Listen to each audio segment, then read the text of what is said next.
Hi everyone, I'm guided to do a video today that a lot of my clients say that I need to put out there because this has been such a game changer for them. And I've been recommending these three things for years. And it's for people that have not that much time to do like a basic obedience class. They don't have time to really, create training moments throughout the day. They don't work remotely. They probably work like 8-hour shifts. So these three things are so essential to incorporate in your day, and they're game changers. You'll have such a more well-behaved dog because of just these three simple things.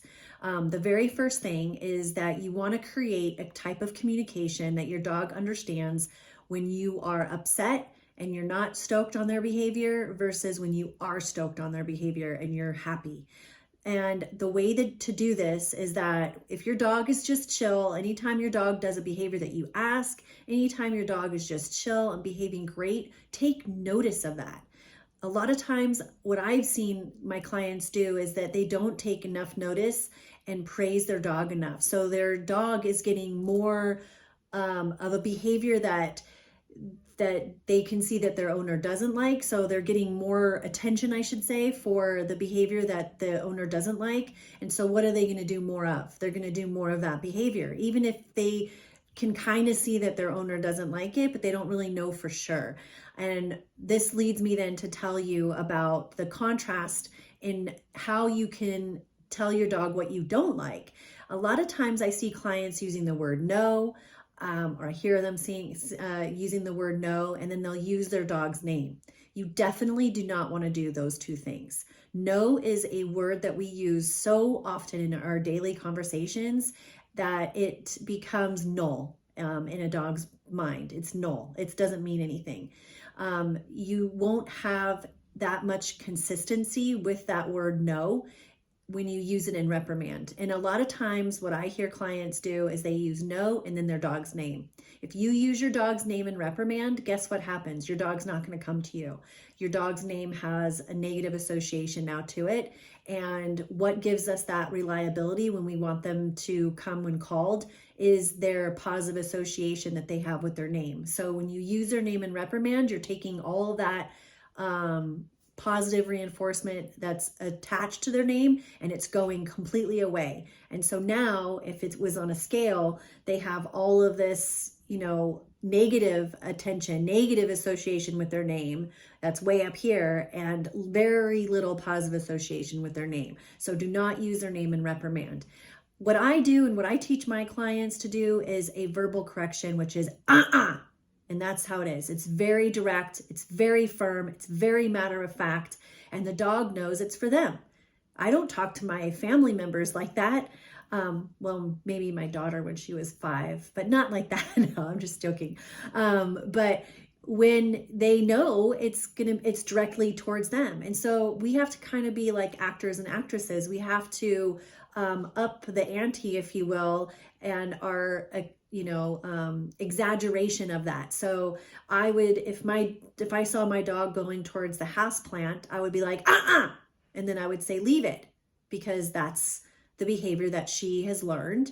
When they're puppies, they don't know leave it yet, right? So they will know only what you're emanating and your vibe and you're towards them. That's what they're going to learn. They're going to learn your body language. They're going to learn your tone. That's what they're learning first when they're puppies or when they're first new to you. So you want to use and then of course, as they learn behaviors, then you'll say leave it. And then they'll understand. And so that is definitely the biggest thing to have. As far as the communication goes with them, you want to make sure that your dog understands what you do like and what you don't like. The second thing out of the three things, the second thing is that you want to make sure before each meal that you feed your dog, that your dog is doing a series of behaviors. And whenever I say this to clients, they usually interrupt me and go, oh yeah, I do. My dog does this, my dog, it's the cutest thing and blah, blah, blah. Well, that's great. But your dog, when it anticipates what you're going to be asking of it, and it's already going into the position and it knows all of the things you're going to ask, well, then that's the time that you need a challenge, you need to switch it up, and you need to do something different. Too many times this kind of creates a dumbing down, if you will, of our dogs. So if your dog has a release word, if you've created a release word, which I hope you have, then your dog either will be released with a word, like the most common ones are people say release. So you would say Maurice, or you would say free lease or something, something to trip them up. You need to do something like that to help them super think. It expands their knowledge, it expands their mind. If you use the word free, then you would say tree, or you would say lee. Something that trips them up. And of course, they're going to break the behavior. They're going to break, a downstay or whatever you said, because they're going to think that that's what it is. And then you just give them the and they're going to go, oh, okay, that wasn't what you wanted. Okay, well then let me let me try to do this again. And because dogs want to please us, they're going to try to get it right. So we just have to keep giving them opportunities to get it right. So it's okay if they make a mistake. That's totally fine. You're going to say, then you're going to put them back into the position, just lure them with the treat, and then give them the treat once they've completed the behavior correctly. And if you do this type of routine before each meal, that is challenging. It's different. They're not anticipating what you're going to say, what you're going to do. They're listening intensely.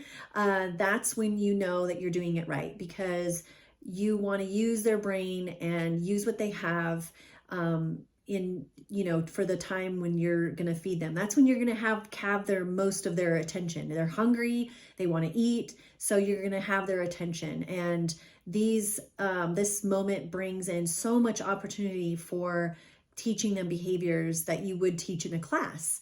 So just utilize that first couple of minutes before you feed them to teach them this. And so that's before each meal. So the third thing is that you want to do a work walk when you take your dog out on a walk. And I hope you're taking your dog out on a walk, because every dog needs dog walks, like once or twice a day. Once in the morning, once at night, do a dog walk. And if you can only go around the block, that's fine. Every 10 feet, do a different behavior, like have your dog do a sit, then release them.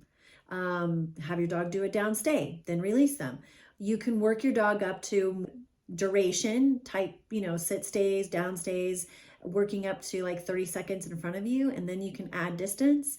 And you could also put in a leave it there. You can have them sit, and stay or whatever, and then say leave it and just throw treats like randomly right by them. This challenges their brain. All of this is challenging because it's like the environment is very stimulating, and there's probably other dogs around. And if they can learn to have this focus on you with all this going on, that is essential. That's what you need. A lot of times dogs don't listen when there's too much stimulation going on. That's what owners complain about, like at the dog park or out on a walk. They're acting a fool on the end of the leash. They're barking at another dog. The owner can't get them to just focus and walk normally. So this helps with that focus. So you could touch on a wait at the front door before you go out the front door. You can have them sit, say wait, you go through the threshold first, then you release them and say the release word, and then have them come through the door after you. And then on the walk, you can have them learn loose leash walking by saying a word, whatever your word is, heel, let's go, or walk with me. Some people have these different phrases that they use. Whatever flows off your mouth is fine.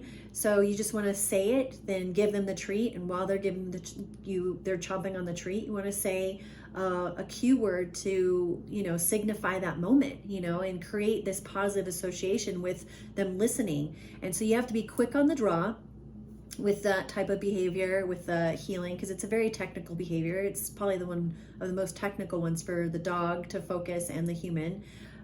So the mantra that I give my clients is heel, which is the cue word, heel, and then give them a treat right next to your thigh. I always tell my clients to put the back of their hand on their thigh so they know that they're always giving the treat in the correct spot instead of like above, up ahead, past their thigh, because then wherever you're giving the treat is where the dog's going to understand where heel and loose leash walking is. So I like to give it right from at the thigh, because it looks like the thigh is basically giving these treats. And so the dog is going to learn how to tack on to your thigh, whatever side you decide to have your dog on, the right or the left. You want to make sure that the back of your hand is against your thigh and you're releasing the treat out of your hand from there.